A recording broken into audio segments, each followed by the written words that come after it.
Aviation-quest.cc 101, wind 270 degrees, 10 knots, runway 27 left, cleared for takeoff. Aviation-quest.cc 101, cleared for takeoff 27 left. V1, rotate. Positive climb. Aviation-quest.cc Stories from above.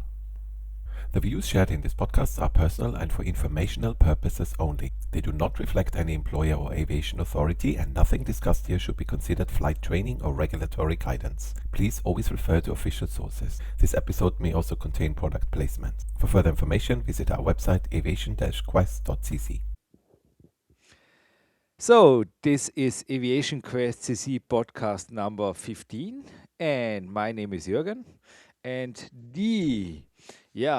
professional pilot, A320 pilot, and today, so to say, YouTube long time superstar, say it this way from my point of view, Stefan on the other side. Welcome to the show. It's your show.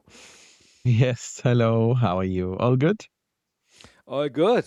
Yeah, I mean, first of all, before we forget, certainly the show is about your long-term project at YouTube. It's Fsclips, but we are audio cast, but thank you to your work, we got also a YouTube channel, and it's Aviation-Quest podcast.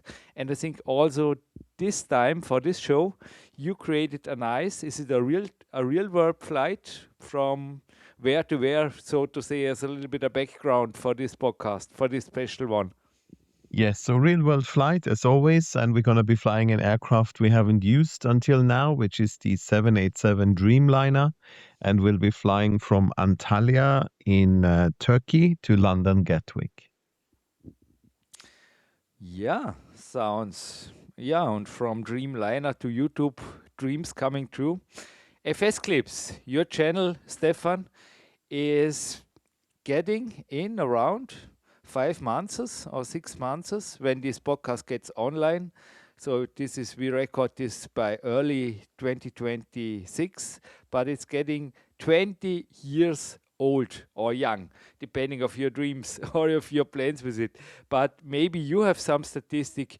I think this is also on YouTube, almost an unheard, yeah, so to say, number of years in dedication, and especially it's up to date in the moment weekly, or since how many years weekly? But to get started here, what originally motivated you to start the channel?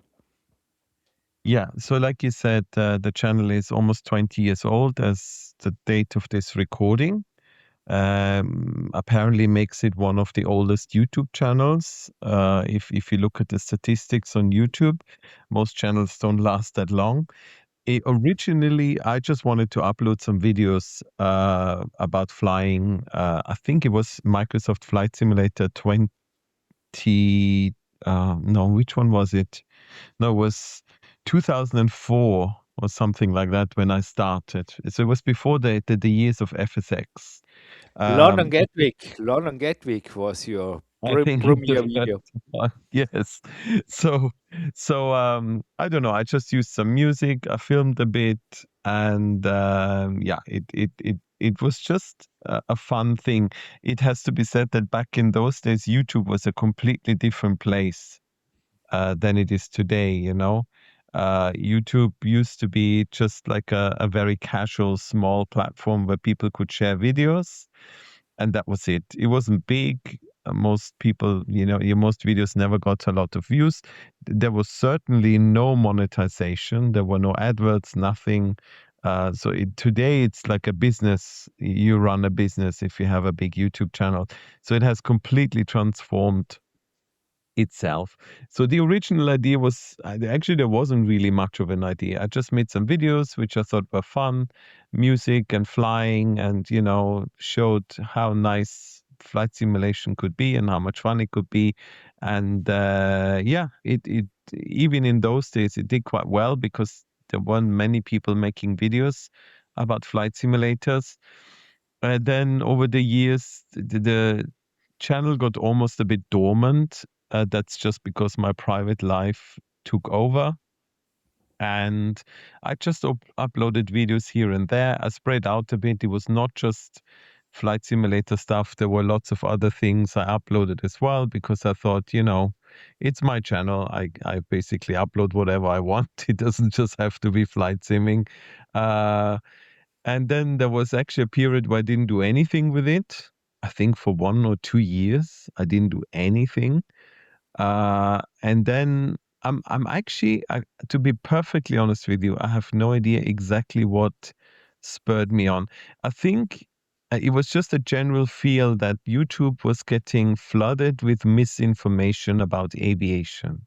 Uh, there were, this was in 2024. 2024 wasn't such a great year for aviation. There were quite a few accidents and incidents. And these days, even if there's just a go around, it's all over the news, and apparently everybody almost died, which started to really annoy me because people that are in the industry realize very quickly that this is complete nonsense. But of course, people that have nothing to do with aviation, they might take this seriously. And so at some point I thought, okay, I'm gonna join. There were a number of other YouTubers that, tried to sort of rail against this misinformation. And I decided to use Microsoft Flight Simulator to start to explain very basic things. So we talked about what is an APU, how do planes land by themselves in fog. And I always encouraged people to ask questions. So is there anything you want me to talk about? And I very quickly realized that a large part of my audience were very enthusiastic flight simulator pilots. And they started asking questions that were way beyond what I originally wanted to talk about. They wanted to see me demonstrating the emergency ELEC configuration on the A320 and things like that. But I thought, well, if this is what people want, then this is what I'm going to do. And from there, it became a channel where we have in-depth technological discussions about aircraft systems. And this is where the channel is now has found its home, so to speak. So that's where we are at the moment. This is what made the channel grow by far the fastest. When I started these technical videos, I had 1,500 subscribers.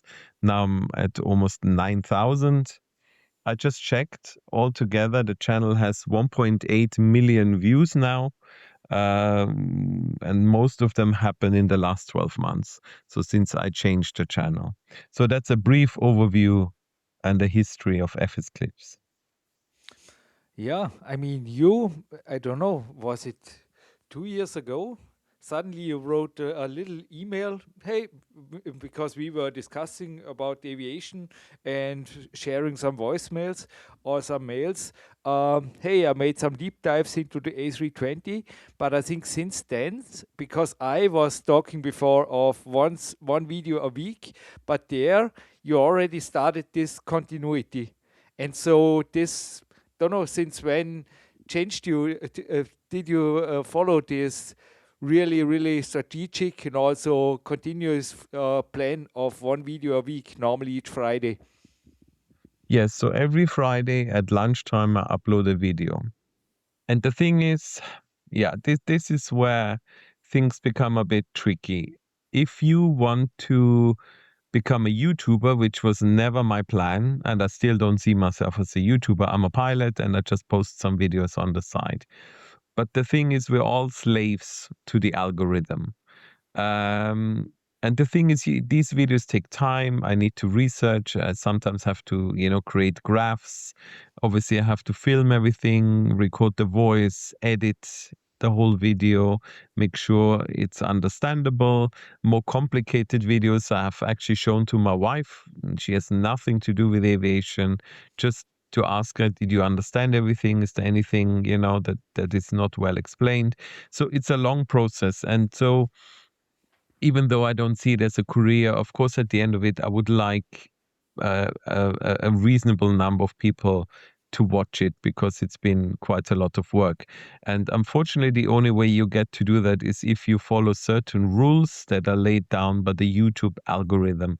One of those rules is that you make it very clear to the algorithm what this video is about, what the audience should be. There's lots of parameters you can put in when you upload a video. And the other one is that you never have a long gap between videos, because if you do, then you basically disappear completely and your video is no longer recommended.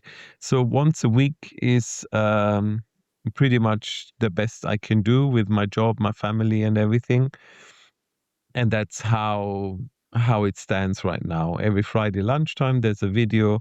If there's something that's out of the ordinary, then maybe there'll be an additional video, but generally that's what it is. Stefan, I hope the Kai Tak video was a creation of our funny talk back then in episode number 2. And I know It was. back to the serious YouTube business. I hope it will Yes. turn out into a big success. But it went online. You told me about it in the last private conversation we had after the podcast recording.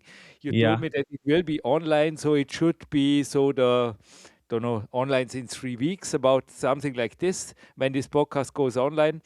And was it, or do you already have the release date that people can find it right away? If you give me 1 second, I can tell you. So just for I think people that are not the third familiar week of with, January, isn't it? yeah, something like this.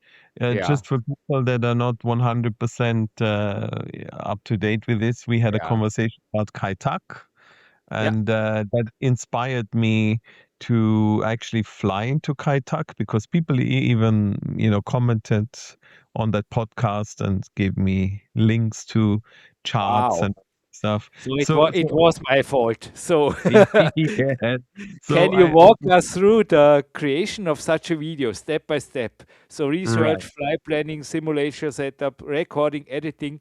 Can you give us, take this example. Can you Yeah. give us a rough walkthrough to a creation like this? Okay. So the idea was for me to simplify the approach and to see how it still works out, because in Microsoft Flight Simulator they have actually included a scenery of Kai Tak, which is very good. But the problem is all the navates that used to be used, the VORs and everything, they no longer exist, and therefore they are no longer there in Microsoft Flight Simulator. And if you use something like SimBrief to plan your flights, SimBrief doesn't know any of these navates. So actually, you cannot really fly any of the approaches. So that's the first thing I discovered.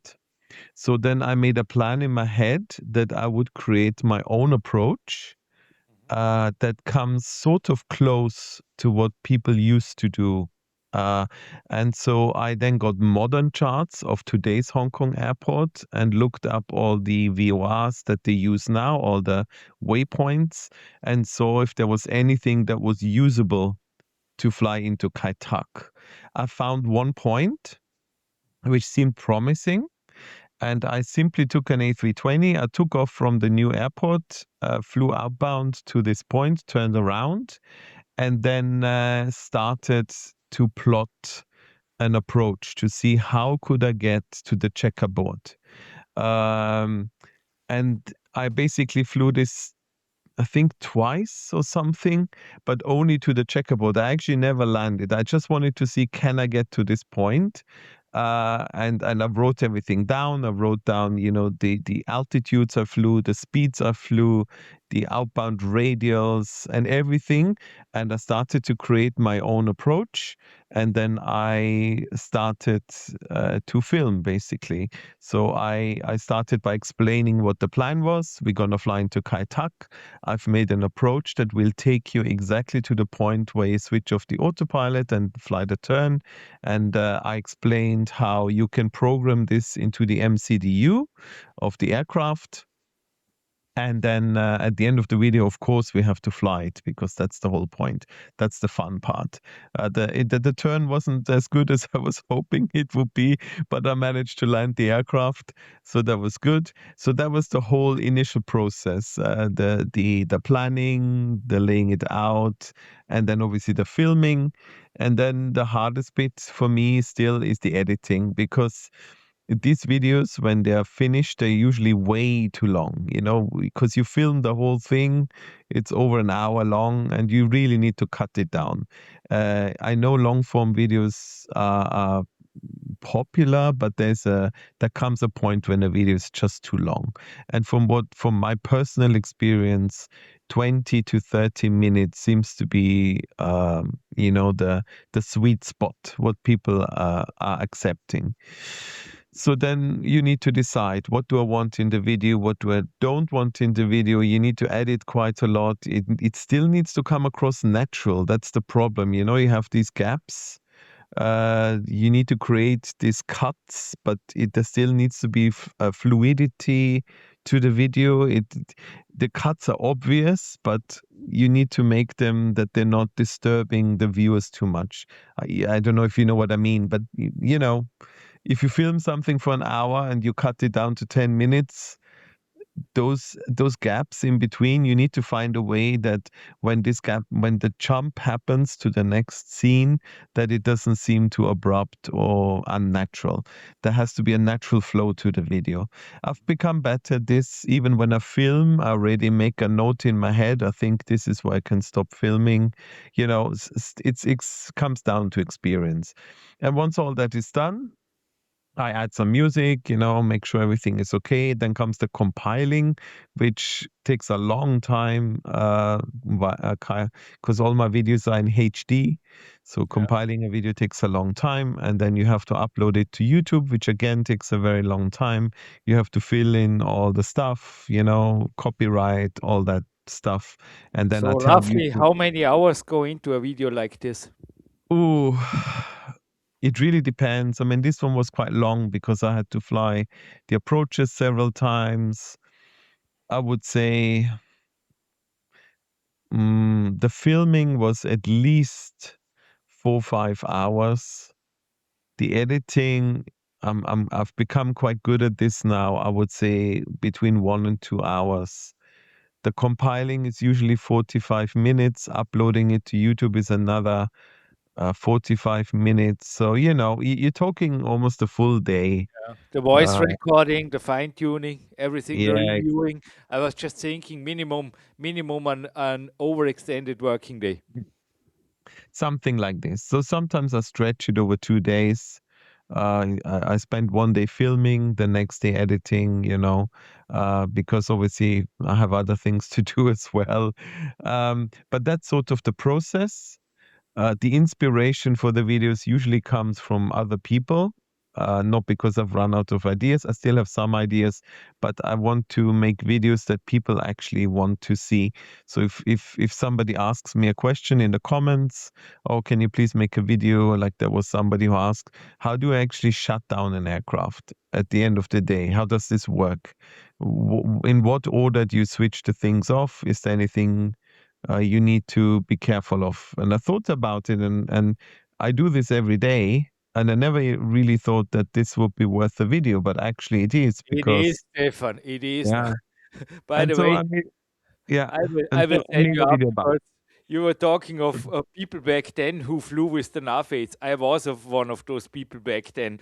it. I was just leaning over to my flight simulator, so to say, uh, books here, and I picked out this Nine Dragons scenery from X-Plane. I don't know how many times I flew back then the approach into Kaitak, the chessboard approach with the BMG G747-400, and I can just recommend all the simmers who are listening now. Give it a chance. It's so much fun. It's at first it's overwhelming, but the more you get used to this, it's a right turn. So the chessboard, and then you have this right turn, and then it's already the runway. Is this correct, Stefan? Yeah, yeah. You need to get that turn absolutely right. And if you really, really want to challenge yourself, because I mean, I've never flown it in the real world, but some Wind. of my colleagues here have. Like, I've flown with a lot of colleagues that used to fly into Kai Tak. So I asked them what it was like in the real world. And they all told me that if you really want to have it tricky, apparently the trickiest approach into Kai Tak was with the MD-11 because the approach speed was 165 knots, much faster than usual, and with a crosswind from the right. Yeah. Because then you have a fast aircraft that needs a steep bank angle to make that turn, and the wind is pushing you. So you have to Yeah. really, really turn in very tight and get it just right. And they said that was by far the trickiest way to fly into Kai Tak. So if you really want to challenge yourself, that's the way to do it. In my video, just to preempt this, I used the A320 because that's the aircraft I know best, and I tried to keep it safe. But at home now, I think I'm gonna try and challenge myself with some other aircraft. But sorry for interrupting you before. You have my thumbs up for a shutdown video. It is not just like in a car. A No, no, complex no, no. airplane is a complex shutdown. Everything in a complex airplane is complex, but this is what makes flight simulation also so much fun, and also I think is, so to say, really the focus which makes your channel unique in a way. Unique is maybe exaggerated, but you know what I mean. Every channel is unique, but you are here a little bit in a special niche. Also, the way you make the videos, it's yeah, it's your thing. Yeah, I mean there are other channels that do similar things. Yeah, Some of the other creators are also real world pilots, and but I think people seem to think that we are like competitors and stuff. I don't see it like this at all. I watch these people, and I sometimes really like what they're doing, and I admire them for their work and what they do. And I think we all want the same thing. We want to help flight simmers to understand what we do in the real world. We want to sometimes dispel some myths that exist in the world about aircraft. I saw a very good video recently where someone explained there's this myth that you always have to first push the localizer and then the approach button. That's not true at all. That's not what we do. In fact, I can't remember the last time I had to do that. So, we're all working towards the same goal. And I think I have a lot of respect for the other creators, and yeah, everybody does their own thing. Everybody has their own style. I found my style, and either people like it or they don't. The good thing it's is And still, there's an I can prove that your gel is unique because I guess not so many simmers made a 3 hours non-stop flight, Stefan. I just found the proof in FSX. Can you remember this ultra long day? you, you will for sure never. You said something along the lines that you went into bed at 1 a.m. You went out, you had to get up for another step climb at 4 a.m. and finally your son was waking you up at 5:30. This must be never forget, huh? That was a bit crazy. Yeah. I wanted to recreate the world's longest flight that has ever been done. People often don't know about it because it was not a commercial flight. It was an empty aircraft that was flown specifically for the world record. So this was only done once, and I read up about it, and I read how they managed to do it and how they managed to pull it off and how they got the fuel at a specific temperature to make sure it has the best density, and how they had the priority with ATC, all these things. And I thought this was really interesting, a really cool project, and I wanted to recreate it in FSX. But of course, I can't remember how long that flight was. Was it 18 hours or whatever? 23 hours. The title is Can We Fly Oh, yes. 23 Hours Non-Stop in FSX? Okay. So for Yeah. all So it the was listeners 23. who wanna have this epic YouTube experience, because Stefan, I think really you made here, yeah, this is unique. Period. Yes, it was. I mean, I did actually one time I thought, should I do this again in Microsoft Flight Simulator? But then I thought, wow, it was such a The family it, insisted. it was I literally had jet lag the day after, even though I never left my house. Because you have to stay up, you know. FSX wasn't as stable with these long flights, and they needed to make sure it doesn't crash on me, you know, and everything was going, and the aircraft wasn't running out of fuel. So I had to just stay up. I slept a little bit in between, a few hours here and there, but I basically had to babysit the aircraft most of the time, making sure the winds were not too bad and all that stuff. So I know I'm not sure if I would ever do that again. I think it was a fun project. I think maybe one day, if I'm crazy enough, I might try it again. But for the time being, yeah, it was one of. And you're right. I don't think anyone else has tried this. People have recreated the longest commercial flights. You know, they're usually 18, 19 hours. But I have never seen anyone trying to recreate this particular flight. Me neither. And another flight that's a little bit, yeah, it's just another variation of, yeah, of showing you. Yes, people can see Stefan in this video. The title is What Does a Typical 3-Day Layover Look Like? It's a cockpit video. Was this an experiment, or do you see videos like this also in the future? Because I liked it. Yeah, it's just it was a one-off. It's not going to happen again. So the thing is, a friend of mine, he gave me his GoPro for a week to try out because I wanted to buy one, and I thought, so what can I film with this? And I had a 3-day flight with the same crew. We had several flights, six sectors. The weather was mixed, you know, you can see it in the video. And I thought this would be quite interesting to try out the GoPro, you know, fix it to the cockpit from different perspective, takeoffs, landings, flights. And also I thought it'd be a good idea to show people what actually a rotation like this looks like in terms of, you know, timings, takeoffs, landings, how much sleep you get, all that stuff. Initially, there wasn't a real plan with this video, but I decided to send it to my company to ask for permission if I could make this public. It took a Certainly. while. It had to go through several, you know, departments, but in the end, they gave me permission and said, yes, you can upload this. So you need to be aware, cockpit videos, you can't just film the cockpit and upload it. Especially now that it's really not something companies like. So it's going to be a one-off. This is not going to happen again. I think from the company side as well, they like the video, but it's not going to happen again. But So what about other simulations and even games? I mean, you had also other things on the channel like, yeah, as Salva Beach, etc., and also other planes, deep dives into other planes. You know, like the BMDG MD-11 or something like. Oh, sorry, BMDG TFDI MD-11. I have here. Is there yeah, something on your radar?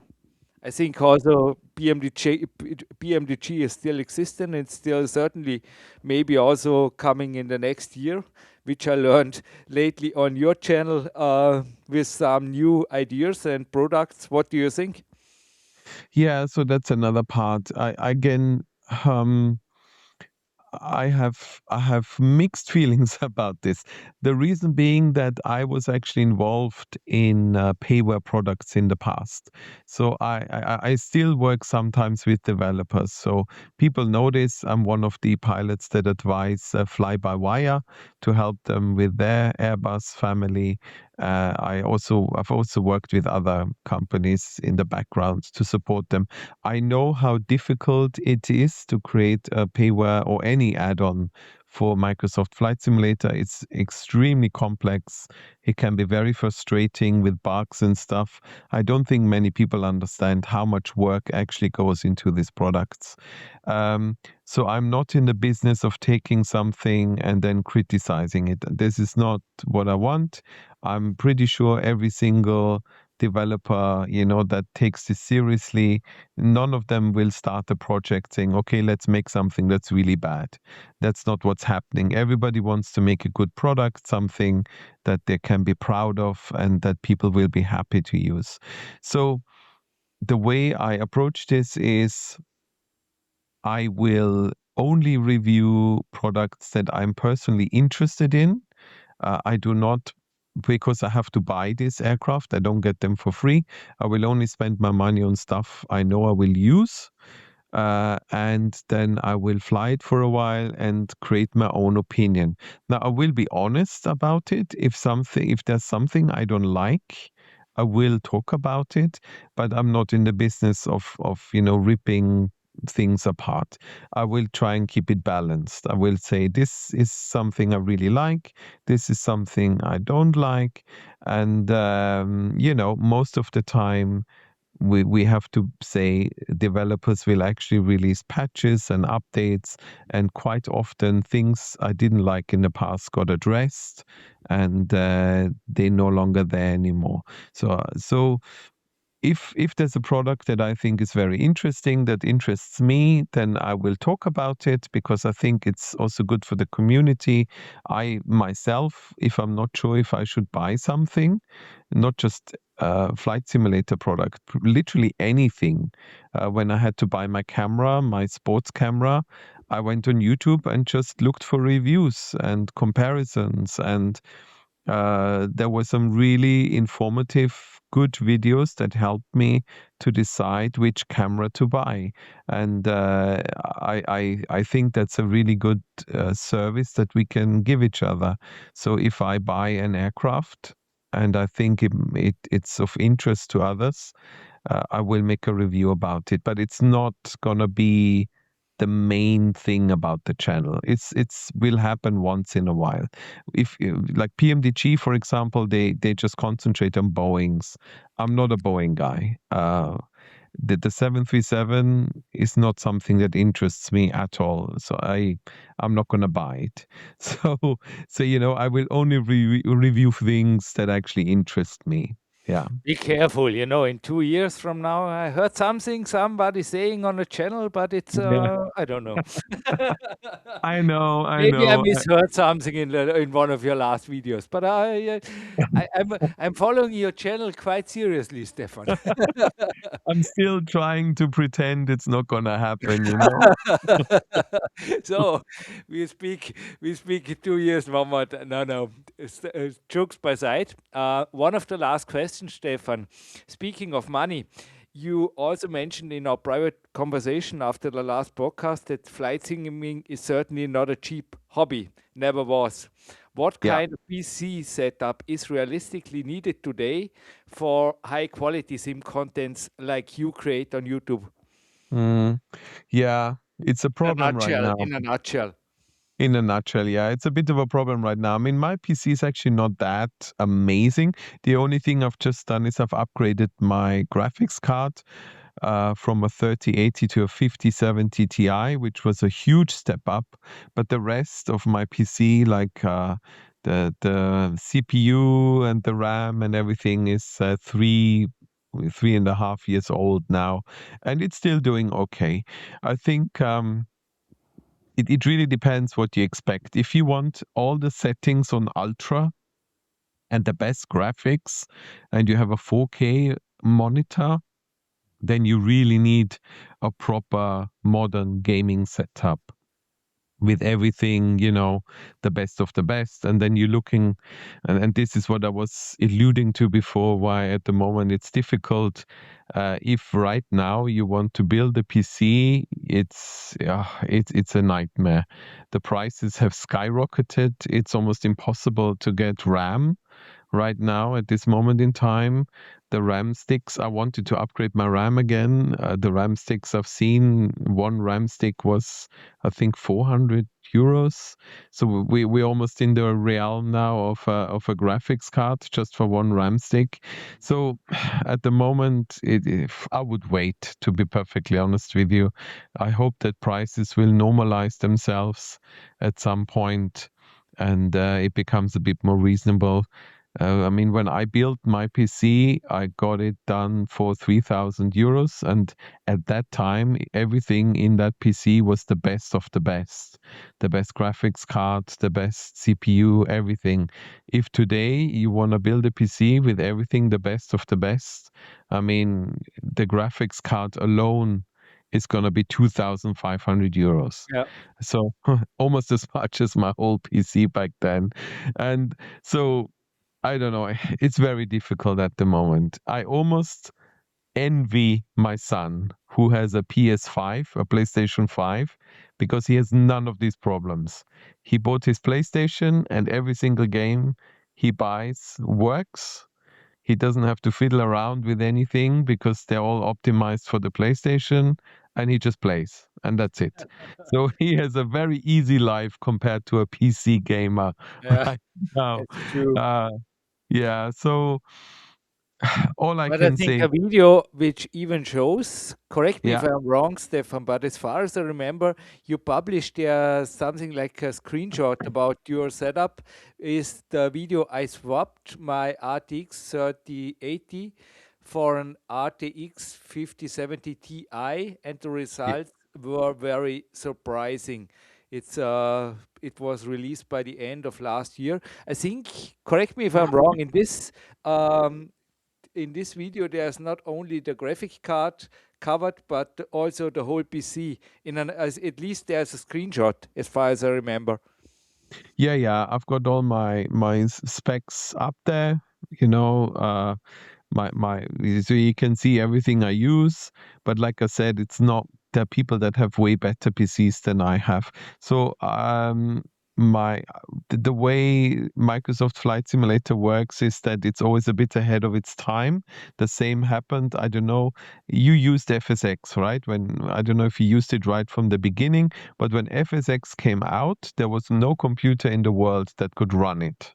It was just Correct. Correct, yeah, it was just absolutely way correct. beyond. And then over the years, hardware got better and better, and all of a sudden we could run FSX on the highest settings, and it looked amazing. I And mean, who this, knows? Maybe in some Microsoft studio there was a PC, but I tried.